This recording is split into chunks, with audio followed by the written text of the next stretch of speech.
2008 Infinity G37, video 3. All the damaged parts have been removed. Interior has been pulled so it can be thoroughly cleaned.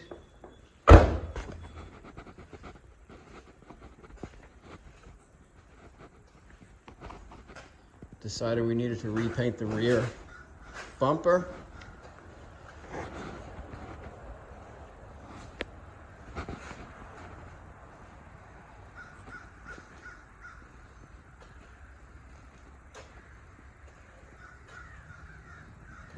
And we'll probably replace the tires and get in alignment. A little bit of uneven wear on this front tire tells me that front end's a little bit out of whack.